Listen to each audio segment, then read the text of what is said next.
아빠, 여기가 이제 아빠가 살 곳이야. 어때? 너무 좋지?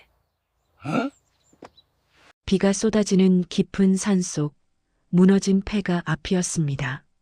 진흙 속에 무릎 꿇은 한 노인이 떠나는 차를 바라보고 있었어요.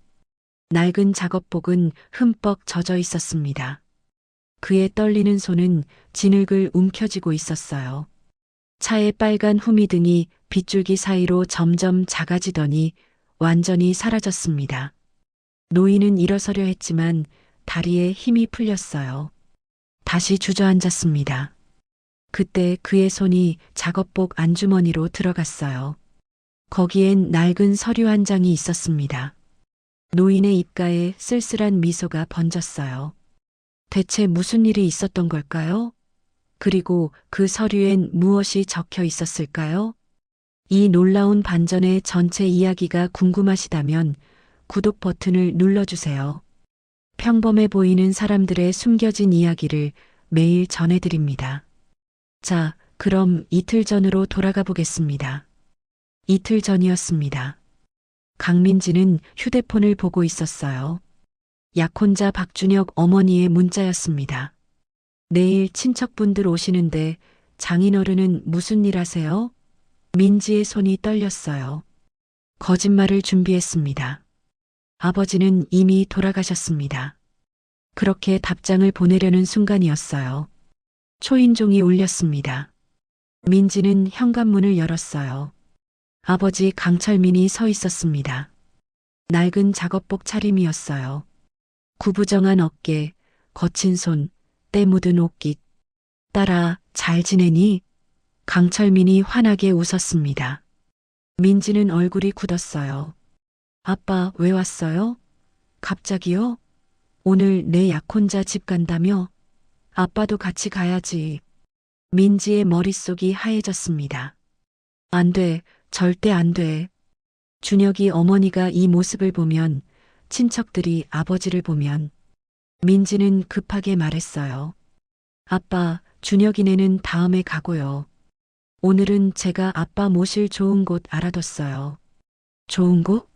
강철민이 고개를 갸우뚱했습니다. 응, 공기 정말 좋은 곳이에요. 민지는 억지로 웃었어요. 강철민은 딸을 바라봤습니다. 그 눈빛엔 무언가가 스쳐 지나갔어요. 하지만 민지는 알아채지 못했습니다. 그래, 그럼 가보자. 두 사람은 차에 올랐어요. 민지가 운전대를 잡았습니다. 차는 서울을 벗어났어요. 고속도로를 달렸습니다. 점점 깊은 산속으로 들어갔어요. 1시간이 지났습니다. 2시간이 지났어요. 딸아, 우리 어디 가는 거니? 조금만 참아요, 아빠. 진짜 좋은 곳이에요. 민지의 목소리는 차갑게 가라앉아 있었습니다. 포장도로가 끝났어요. 비포장길이 시작됐습니다. 차체가 덜컹거렸어요. 나무들이 빽빽했습니다. 하늘이 점점 어두워지고 있었어요. 그때 비가 내리기 시작했습니다. 처음엔 조금씩이었어요. 곧 폭우가 됐습니다. 와이퍼가 미친 듯이 움직였어요. 하지만 앞이 잘 보이지 않았습니다. 나뭇가지가 차체를 긁었어요. 길은 점점 좁아졌습니다. 드디어 차가 멈췄어요. 민지가 엔진을 껐습니다. 눈앞에 무너진 폐가가 있었어요. 반쯤 무너진 기와 지붕, 깨진 창문, 녹슨 대문. 강철민은 그것을 천천히 바라봤습니다. 민지야, 여기가 어디니? 아빠가 지낼 곳이에요. 민지는 차에서 내렸어요. 빗속으로 나갔습니다. 트렁크를 열었어요. 아버지의 낡은 보따리를 꺼냈습니다. 그리고 폐가 마당을 향해 던졌어요. 쿵! 보따리가 진흙 위에 떨어졌습니다. 안에서 옷가지 몇 벌이 흘러나왔어요. 강철민도 차에서 내렸습니다. 빗속에 섰어요. 딸아, 이게 무슨... 아빠, 여기 공기 진짜 좋죠? 민지가 말을 끊었습니다. 요양원 같은 데보다 훨씬 나을 거예요. 그녀의 목소리는 떨리고 있었어요. 하지만 멈추지 않았습니다. 그리고 아빠, 혹시라도 내려올 생각은 하지 마세요. 우리 동네 망신당하기 싫으니까. 강철민은 딸을 똑바로 봤어요. 빗물이 그의 얼굴을 타고 흘렀습니다. 눈물인지 빗물인지 구분할 수 없었어요. 민지는 차로 돌아갔습니다. 문을 닫았어요. 시동을 걸었습니다. 강철민이 차에 다가왔어요. 유리창을 두드렸습니다. 민지야, 문 좀 열어라. 민지야. 하지만 민지는 고개를 돌렸습니다. 엑셀을 밟았어요. 차가 움직였습니다. 강철민이 따라오려 했어요. 하지만 진흙에 미끄러졌습니다. 넘어졌어요. 민지는 사이드 미러로 그 모습을 봤습니다. 잠깐 멈칫했어요. 하지만 계속 갔습니다. 차는 빗속으로 사라졌어요. 강철민은 진흙 위에 무릎 꿇고 있었습니다. 차의 후미등이 점점 작아졌어요. 완전히 사라졌습니다. 이제 빗소리만 들렸어요. 강철민은 천천히 일어났습니다. 무릎에 묻은 진흙을 털었어요. 폐가를 바라봤습니다. 무너진 지붕, 깨진 창문. 하지만 그의 얼굴엔 슬픔이 없었어요.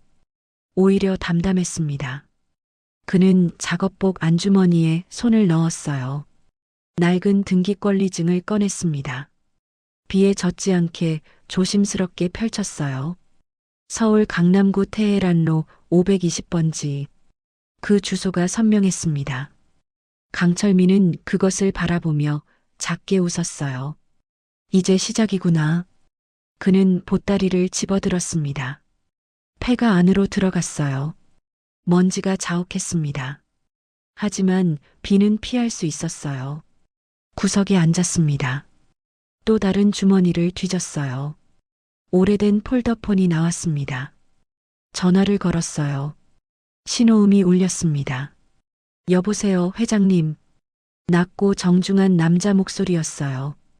이상우 변호사였습니다. 나야. 어디 계십니까? 오늘 연락이 안 돼서 걱정했습니다. 산속이야. 폐가에.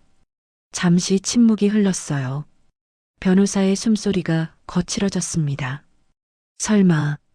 그래, 내 딸이 나를 버렸어. 강철민의 목소리는 담담했습니다. 회장님. 이상우의 목소리가 떨렸어요. 분노가 섞여 있었습니다. 진정해. 이건 내가 원한 거야. 하지만 10분 후에 민지한테 전화해. 이상우는 잠시 말이 없었습니다. 무슨 말씀을 하시겠습니까? 모든 걸 알려줘. 내가 누군지, 뭘 가지고 있는지. 알겠습니다, 회장님. 전화가 끊어졌어요. 강철민은 휴대폰을 내려놨습니다. 창밖을 봤어요. 비가 여전히 쏟아지고 있었습니다. 민지야. 그가 작게 중얼거렸어요. 이제 내가 배울 시간이야. 진짜 가치가 뭔지. 한편 민지는 산길을 내려오고 있었습니다. 핸들을 꽉 쥐고 있었어요. 손이 떨렸습니다. 하지만 뒤돌아보지 않았어요. 그냥 해냈어. 중얼거렸습니다. 이제 준혁이 어머니한테 아버지 돌아가셨다고 하면 돼. 아무도 모를 거야. 옆자리에서 준혁이 말했어요. 잘했어, 민지야. 우리 결혼하면 떳떳하게 살 수 있겠네. 민지는 억지로 웃었습니다. 그래요. 하지만 가슴 한쪽이 무거웠어요. 그때 휴대폰이 울렸습니다. 따르릉. 민지는 휴대폰을 집어들었어요. 모르는 번호였습니다. 여보세요? 강민지 씨 맞으십니까? 낯선 남자의 목소리였어요. 차분하고 정중했습니다. 네, 그런데 누구시죠? 이상우 변호사입니다. 강철민 회장님의 대리인입니다. 민지는 미간을 찌푸렸어요. 회장님? 우리 아버지요? 무슨 농담이세요? 농담이 아닙니다. 이상우의 목소리는 더욱 차분해졌습니다. 강철민 회장님은 서울 강남구 테헤란로 520번지 소재 스카이타워 오피스텔 전체 5개 동의 실소유주이십니다. 민지의 손이 멈췄어요. 뭐라고요? 현재 시가 800억 원 상당입니다. 민지는 급브레이크를 밟았습니다. 기익. 차가 미끄러졌어요. 간신히 멈췄습니다. 준혁이 소리쳤어요. 야, 왜 그래? 민지는 휴대폰을 귀에 댔습니다. 손이 떨렸어요. 잠깐만요. 뭔 소리예요, 지금? 월 임대 수익만 6억 원입니다. 민지의 머릿속이 하얘졌습니다. 800억, 월 6억 회장님. 단어들이 뒤섞였어요. 그럼 왜 우리한테 아무 말도 안 하신 거예요? 시험하신 겁니다. 뭐요? 따님이 아버지를 어떻게 대하는지. 돈이 있어도 없어도. 민지는 숨이 막혔습니다. 그리고 따님은 실패하셨습니다. 이상우의 목소리는 차갑게 가라앉았어요. 민지는 입술이 떨렸습니다. 지금 당장 돌아가시면 모든 게 원상복구될 수 있습니다. 하지만 30분이 지나면 이상우는 말을 멈췄어요. 뭐가 어떻게 돼요? 모든 자산이 동결됩니다. 따님 명의의 모든 것도 포함해서요. 민지는 휴대폰을 떨어뜨릴 뻔했어요. 잠깐만요. 그게 무슨... 따님 명의의 아파트, 회사, 계좌. 모두 실소유주는 강철민 회장님이십니다. 따님은 명의만 빌린 겁니다. 민지의 얼굴에서 피가 싹 빠졌어요. 준혁이 물었습니다. 무슨 일이야? 민지는 준혁을 봤어요. 입이 떨어지지 않았습니다. 지금 30분 중 10분이 지났습니다. 서둘러 주십시오. 전화가 끊어졌어요. 뚝. 민지는 차를 급하게 돌렸습니다. 유턴했어요. 타이어가 끼익 소리를 냈습니다. 야, 왜 그래? 준혁이 소리쳤어요. 다시 가야 돼. 어디? 아빠한테. 민지는 엑셀을 밟았습니다. 차가 다시 산으로 올라가기 시작했어요. 빗길이 미끄러웠습니다. 차가 휘청거렸어요. 하지만 민지는 멈추지 않았습니다. 800억. 그 숫자가 머릿속을 채웠어요. 준혁이 물었습니다. 대체 무슨 일인데? 아빠가... 민지의 목소리가 떨렸어요. 아빠가 회장이래. 뭐? 800억짜리 빌딩 주인이래. 준혁의 입이 떡 벌어졌습니다. 그게 무슨... 우리 지금 완전 망한 거야. 민지는 핸들을 꽉 쥐었어요. 손에 땀이 흥건했습니다. 차는 계속 올라갔어요. 비포장길로 접어들었습니다. 나뭇가지가 차체를 긁었어요. 드디어 폐가가 보였습니다. 민지는 급브레이크를 밟았어요. 차에서 뛰어내렸습니다. 아버지, 아버지, 목이 쉬도록 소리쳤어요. 하지만 대답이 없었습니다. 폐가는 조용했어요. 빗소리만 들렸습니다. 민지는 마루로 올라갔어요. 아무도 없었습니다. 보따리만 그대로 있었어요. 펼쳐진 채로 옷가지 몇 벌이 흩어져 있었습니다. 그리고 그 옆에 부러진 안경테 하나. 민지는 안경을 집어들었어요. 아버지의 안경이었습니다. 렌즈가 깨져 있었어요. 아버지. 다시 소리쳤습니다. 하지만 메아리만 돌아왔어요. 민지는 방마다 뒤졌습니다. 거실, 부엌, 안방 모두 비어 있었어요. 먼지만 자욱했습니다. 준혁이 뒤따라 들어왔어요. 없어, 없어. 어디 간 거야? 민지는 마루 구석을 봤습니다. 액자 하나가 놓여 있었어요. 다가갔습니다. 집어들었어요. 가족 사진이었습니다.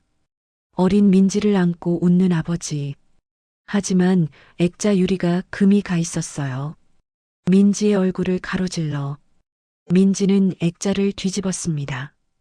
뒷면에 뭔가 적혀 있었어요. 떨리는 글씨체. 이제 가족이 아니구나. 민지는 그 자리에 주저앉았어요. 다리에 힘이 풀렸습니다. 액자가 손에서 떨어졌어요. 쨍그랑.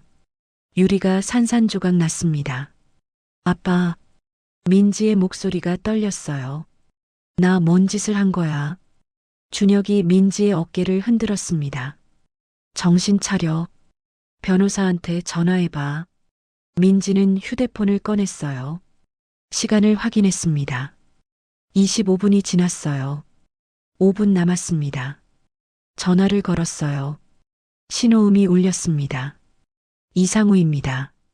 변호사님, 아버지가 안 계세요. 알고 있습니다.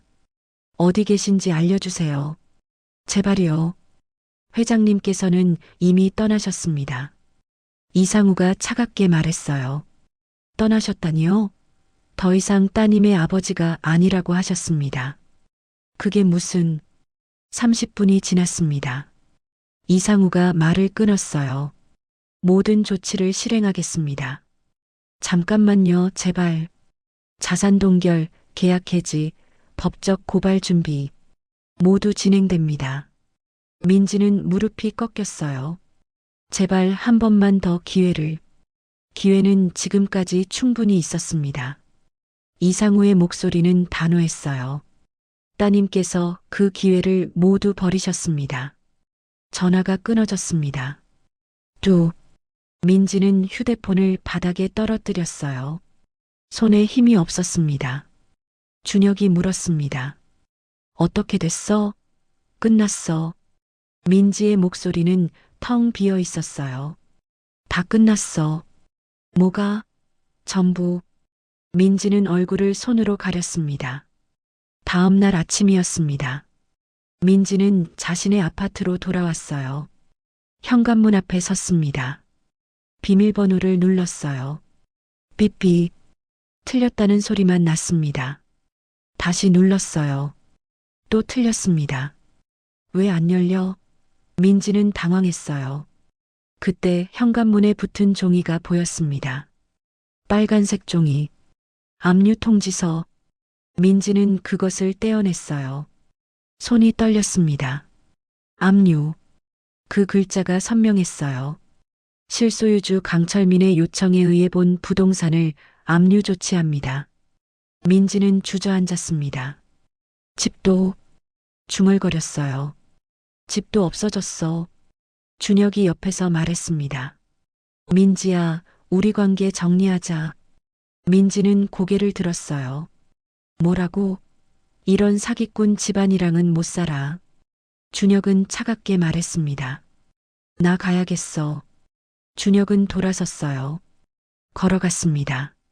민지는 그 뒷모습을 멍하니 봤어요. 손을 뻗으려 했습니다. 하지만 준혁은 이미 멀어지고 있었어요. 완전히 사라졌습니다.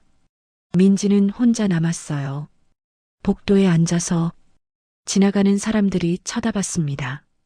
수군거렸어요. 하지만 민지는 신경 쓰지 않았습니다. 아무 생각도 나지 않았어요. 1시간이 지났습니다. 민지는 일어났어요.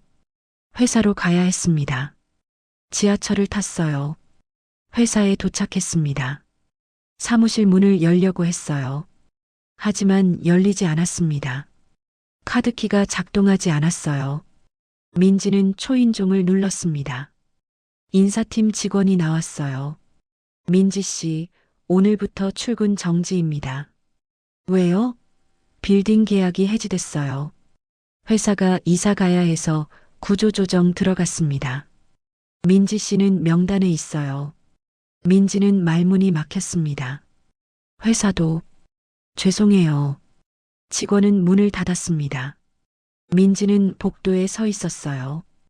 다리에 힘이 풀렸습니다. 벽에 기댔어요. 천천히 주저앉았습니다. 집도 없고 직장도 없고 약혼자도 없었어요. 하루 만에 모든 게 사라졌습니다. 민지는 가방을 뒤졌어요. 지갑을 꺼냈습니다. 현금이 얼마 없었어요. 15,000원. 그게 전부였습니다. 은행 앱을 열었어요. 계좌를 확인했습니다. 계좌 동결. 빨간 글씨가 떠 있었어요. 민지는 휴대폰을 내려놨습니다. 하늘을 올려다봤어요. 형광등 불빛이 눈부셨습니다. 어떻게 이렇게 됐지? 중얼거렸어요. 하루 만에 민지는 빌딩을 나왔습니다. 거리로 나왔어요. 사람들이 바쁘게 지나갔습니다. 모두 어딘가로 가고 있었어요. 하지만 민지는 갈 곳이 없었습니다. 일주일이 지났습니다. 민지는 길거리를 헤매고 있었어요. 옷은 더러워졌습니다. 머리는 헝클어졌어요. 손에 든 돈은 3,000원밖에 남지 않았습니다. 편의점에서 삼각김밥을 샀어요. 2,000원짜리. 공원 벤치에 앉았습니다. 천천히 먹었어요. 목이 메었습니다. 물도 없었어요. 그냥 삼켰습니다. 사람들이 지나갔어요. 민지를 힐끔 봤습니다. 고개를 돌렸어요. 민지는 투명 인간이 된 기분이었습니다. 해가 졌어요. 어디서 자야 하지? 민지는 벤치에 누웠습니다. 추웠어요. 몸을 웅크렸습니다. 잠이 오지 않았어요. 그때 비가 내리기 시작했습니다. 처음엔 조금씩이었어요. 곧 폭우가 됐습니다. 민지는 일어났어요. 뛰기 시작했습니다. 비를 피할 곳을 찾았어요. 상가 처마, 버스 정류장, 모두 사람들로 가득했습니다. 민지는 계속 뛰었어요. 어느새 외곽 지역이었습니다. 익숙한 느낌이 들었어요. 민지는 멈춰 섰습니다. 눈앞에 폐가가 있었어요. 그 폐가 아버지를 버렸던 바로 그곳. 민지는 천천히 다가갔습니다. 마당으로 들어갔어요. 빗속에 섰습니다. 그날이 떠올랐어요. 아버지가 쓰러졌던 자리. 민지가 차를 몰고 떠났던 순간. 민지는 그 자리에 무릎을 꿇었습니다. 지늘기 바지를 적셨어요. 하지만 상관없었습니다. 아빠, 목소리가 떨렸어요. 미안해요. 눈물이 흘렀습니다. 빗물과 섞였어요. 나 정말 나쁜 사람이에요. 민지는 얼굴을 손으로 가렸습니다. 울부짖었어요. 소리가 빗소리에 묻혔습니다. 한참을 울었어요. 목이 쉬었습니다. 민지는 폐가 안으로 들어갔어요. 구석에 웅크렸습니다. 젖은 옷이 살에 달라붙었어요. 떨렸습니다. 이렇게 끝나는 건가? 중얼거렸어요. 아무것도 없이. 그날 밤은 긴 밤이었습니다. 민지는 잠을 이루지 못했어요. 추위와 배고픔이 엄습했습니다. 새벽이 됐어요. 비가 그쳤습니다. 민지는 폐가를 나왔어요. 해가 떠오르고 있었습니다. 민지는 그것을 봤어요. 살아야 해. 작게 말했습니다. 어떻게든. 민지는 마을로 내려갔어요. 식당들이 보였습니다. 한 곳씩 들어갔어요. 일 구합니다. 경력 있어요? 없습니다. 다음에 연락드릴게요. 거절당했습니다. 하지만 민지는 멈추지 않았어요. 5군데를 돌았습니다. 모두 안 된다고 했어요. 6번째 식당이었습니다. 건설 현장 식당이었어요. 주인 아주머니가 민지를 봤습니다. 힘들어 보이네요. 민지는 고개를 숙였어요. 일 구합니다. 아무거나 할게요. 설거지 할 수 있어요? 네. 주인은 잠시 생각했어요. 내일 새벽 5시에 와요. 정말요? 급여는 최저 시급. 식사 제공. 괜찮아요. 민지는 고개를 숙였습니다. 깊게 감사합니다. 다음 날 새벽 민지는 식당에 도착했습니다. 정확히 5시였어요. 주인이 앞치마를 건넸습니다. 설거지부터 해요. 민지는 싱크대 앞에 섰어요. 물을 틀었습니다. 차가웠어요. 손이 시렸습니다. 접시를 들었어요. 씻기 시작했습니다. 1개, 2개. 끝없이 쌓여 있었어요. 민지는 계속했습니다. 손이 불었어요. 빨개졌습니다. 허리가 아팠어요. 하지만 멈추지 않았습니다. 아빠는 40년을 이렇게 하셨어. 그 생각이 들었어요. 민지는 눈물을 참았습니다. 계속 씻었어요. 점심시간이 됐습니다. 민지는 밥을 먹었어요. 주인이 준 도시락이었습니다. 김치찌개와 밥. 너무 맛있었어요. 민지는 눈물을 흘리며 먹었습니다. 그때 옆에 누군가 앉았어요. 젊은 여자였습니다. 민지와 비슷한 나이. 작업복을 입고 있었어요. 얼굴에 땀이 흥건했습니다. 새로 오셨어요? 그녀가 환하게 웃었습니다. 네. 민지는 작게 대답했어요. 저는 김수연이에요. 청소일해요. 강민지요. 수연은 도시락을 열었어요. 밥을 먹기 시작했습니다. 여기 일 힘들죠? 괜찮아요. 민지는 거짓말을 했습니다. 수연이 웃었어요. 저도 처음엔 힘들었어요. 근데 적응되더라고요. 수연은 밥을 다 먹었습니다. 도시락을 싸기 시작했어요. 또 도시락을 싸네요. 민지가 물었습니다. 아빠 병원 가야 해서요. 수연이 대답했어요. 아버지가 편찮으세요? 중풍이에요. 3년 됐어요. 민지는 말문이 막혔습니다. 그럼 간병도 하시는 거예요? 네. 점심시간마다 병원 가요. 밥 먹여드리고. 수연의 목소리는 밝았어요. 불평이 없었습니다. 힘들지 않아요? 힘들죠. 수연이 웃었습니다. 근데 아빠가 살아계신 게 제일 큰 재산이에요. 민지는 그 말에 멈췄어요. 수연을 봤습니다. 그녀의 눈빛은 진심이었어요. 아빠가 일어나실 수 있을까요? 의사 선생님은 어렵다고 하세요. 수연은 여전히 웃고 있었습니다. 그래도 괜찮아요. 아빠랑 같이 있으니까. 민지의 가슴이 먹먹해졌어요. 수연의 아버지는 아무것도 없었습니다. 중풍으로 누워 계셨어요. 하지만 수연은 그를 자랑스러워했습니다. 민지의 아버지는 800억이 있었어요. 건강하셨습니다. 하지만 민지는 그를 버렸습니다. 그때 주인이 불렀어요. 수연아, 병원 다녀와. 네. 수연은 일어났습니다. 민지 씨, 파이팅이에요. 웃으며 손을 흔들었어요. 민지는 그 뒷모습을 봤습니다. 수연은 뛰어가고 있었어요. 아버지에게로. 민지는 눈물이 났습니다. 나는 뭐였지? 중얼거렸어요. 오후 내내 민지는 일했습니다. 설거지, 청소, 서빙. 쉬지 않고 했어요. 해가 졌습니다. 주인이 봉투를 건넸어요. 오늘 일당이에요. 5만 원. 민지는 그것을 받았습니다. 떨리는 손으로. 감사합니다. 내일도 나올 수 있어요? 네. 매일 나오겠습니다. 민지는 식당을 나왔어요. 거리를 걸었습니다. 손에 든 5만 원. 내 손으로 번 돈이야. 민지는 작게 웃었어요. 정직하게. 편의점으로 갔습니다. 도시락을 샀어요. 3,000원짜리. 벤치에 앉아 먹었습니다. 맛있었어요. 그 어느 때보다. 민지는 하늘을 올려다봤습니다. 별이 떠 있었어요.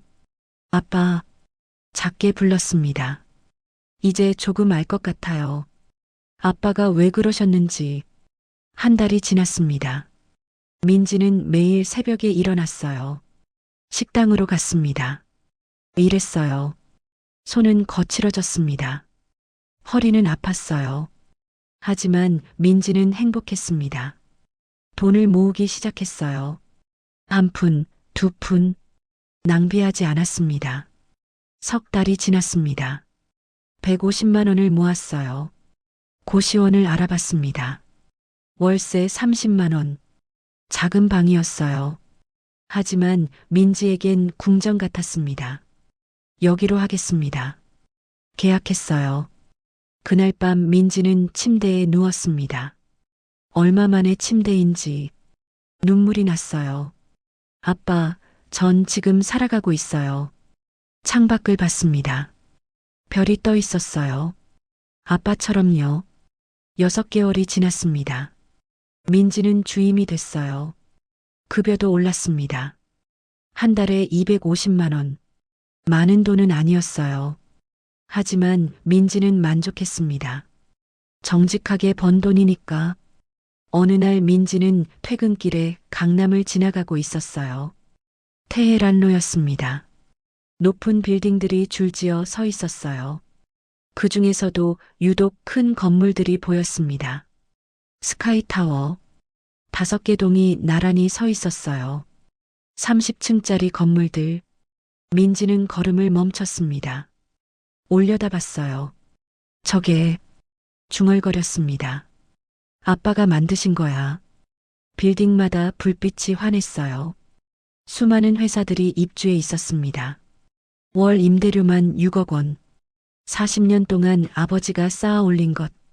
민지는 그것을 보며 눈물이 났습니다. 아빠는 설거지하면서, 작업복 입고 일하면서, 손 트고 허리 아프면서 이걸 만드셨어. 민지는 빌딩 앞으로 걸어갔어요. 유리문에 비친 자신을 봤습니다. 작업복 차림, 거친 손. 하지만 부끄럽지 않았어요. 이게 진짜 나니까. 민지는 빌딩 안으로 들어갔습니다. 로비가 넓었어요. 대리석 바닥이 반짝였습니다. 경비원이 다가왔어요. 무슨 일이십니까? 강철민 회장님 뵙고 싶습니다. 예약 있으세요? 없습니다. 경비원은 민지를 훑어봤어요. 작업복 차림을 봤습니다. 예약 없으면 어렵습니다. 저는 회장님의. 민지는 말을 멈췄습니다. 뭐라고 해야 할까? 딸이라고? 아니야, 그럴 자격 없어. 전 그냥. 민지의 목소리가 떨렸어요. 회장님께 꼭 전해야 할 말이 있어요. 경비원은 고개를 저었습니다. 규정상 어렵습니다. 민지는 고개를 숙였어요. 알겠습니다. 돌아서려는 순간이었습니다. 엘리베이터 문이 열렸어요. 정장 입은 남자가 나왔습니다. 이상우였어요. 그가 민지를 봤습니다. 강민지 씨. 민지는 고개를 들었어요. 변호사님, 많이 달라지셨네요. 이상우가 다가왔습니다. 민지를 찬찬히 봤어요. 회장님 뵈러 오셨습니까? 네. 빈손으로요? 민지는 가방을 열었습니다. 작은 상자를 꺼냈어요. 이거 뭡니까? 지팡이예요. 이상우는 상자를 받았습니다. 열어봤어요. 새 지팡이였습니다. 손잡이가 편한 것. 아빠가 두고 가신 지팡이 대신요. 민지의 목소리가 떨렸어요. 제가 6개월 동안 모은 돈으로 샀어요. 이상우는 민지를 봤습니다. 그녀의 눈빛이 달라져 있었어요. 예전에 차갑고 오만한 눈빛이 아니었습니다. 따뜻하고 진심 어린 눈빛. 올라가시겠습니까? 이상우가 물었습니다. 네. 두 사람은 엘리베이터를 탔어요. 30층 버튼을 눌렀습니다. 문이 닫혔어요. 천천히 올라갔습니다. 민지는 거울에 비친 자신을 봤어요. 작업복 차림, 거친 손. 하지만 떳떳했습니다. 이제는 엘리베이터가 멈췄어요. 문이 열렸습니다. 복도가 보였어요. 끝에 회장실. 이상우가 앞장섰습니다. 민지는 따라갔어요. 심장이 빠르게 뛰었습니다. 이상우가 노크했어요. 똑똑. 들어오세요. 아버지의 목소리였습니다. 6개월 만에 듣는 목소리. 민지의 눈에 눈물이 고였어요. 이상우가 문을 열었습니다. 들어가세요. 민지는 천천히 안으로 들어갔어요. 넓은 사무실. 창문 너머로 강남이 보였습니다. 그리고 책상 앞. 강철민이 앉아 있었어요. 정장 차림이었습니다. 단정한 모습. 민지는 그곳에 섰습니다. 숨을 크게 들이마셨어요.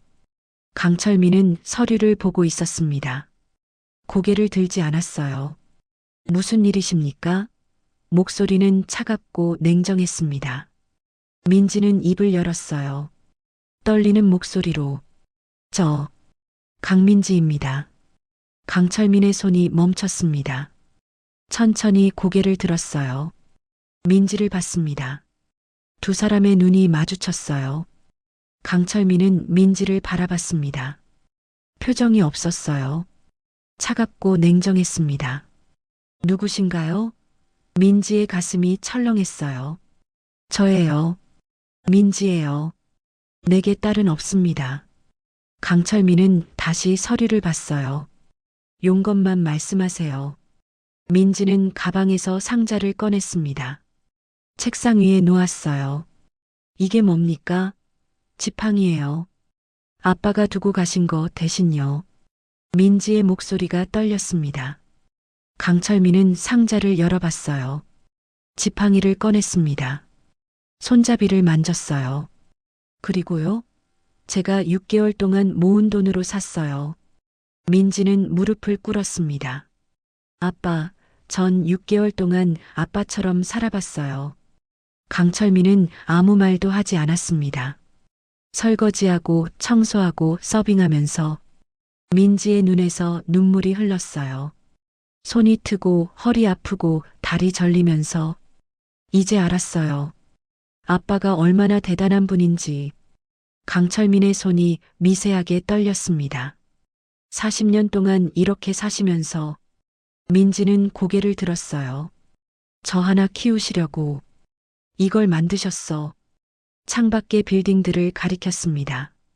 근데 전 아빠를 버렸어요. 민지는 얼굴을 손으로 가렸습니다. 쓰레기처럼. 강철민은 일어났습니다. 창문으로 걸어갔어요. 강남을 내려다봤습니다. 그래서 어쩌려고요? 용서받고 싶지 않아요. 민지가 말했습니다. 그럼요. 그냥 말씀드리고 싶었어요. 민지는 일어났어요. 제가 깨달았다는 걸. 진짜 부자가 누군지. 강철민이 돌아봤습니다. 민지를 봤어요. 돈이 많은 사람이 아니라 민지는 아버지를 똑바로 봤습니다. 정직하게 사는 사람이요. 제대로 일하는 사람. 그리고 가족을 진심으로 사랑하는 사람이요. 강철민의 눈가가 붉어졌습니다. 아빠가 바로 그런 분이었어요. 민지는 고개를 숙였어요. 근데 전 그걸 몰랐어요. 이제 알았으니 어쩌려고요? 아빠처럼 살고 싶어요. 민지는 고개를 들었습니다. 돈이 없어도 괜찮아요. 유명하지 않아도 괜찮아요. 그저 정직하게 일하면서 떳떳하게 살고 싶어요. 강철민은 한참 민지를 봤습니다. 그리고 천천히 다가왔어요. 이제 가거라. 내 인생 살아. 예전에 민지였다면 떠났을 겁니다. 하지만 지금은 달랐어요. 민지는 의자에 앉았습니다. 아빠, 전 이제 안 떠나요. 강철민이 멈춰 섰어요. 뭐? 아빠 곁에 있을 거예요. 민지는 미소 지었습니다. 떳떳한 모습으로. 아빠가 필요하면 도와드릴 거예요. 설거지든 청소든 뭐든요. 강철민의 눈에서 눈물이 흘렀습니다. 민지야.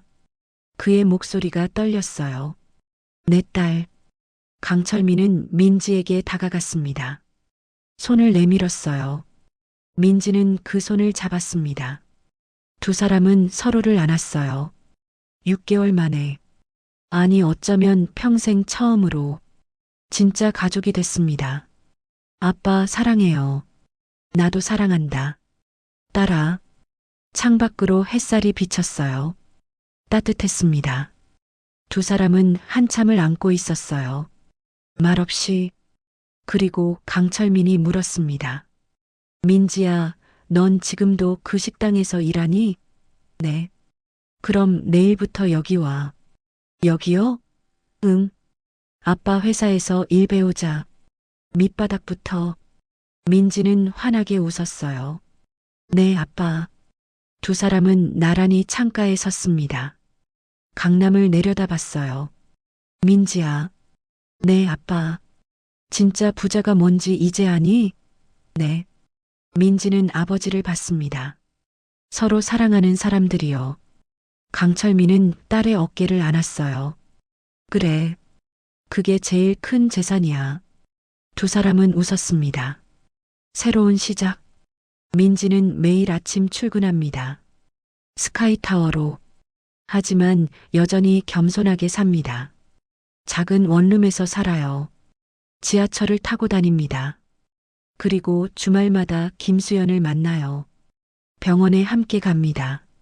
수연의 아버지를 뵙고 민지는 깨달았습니다.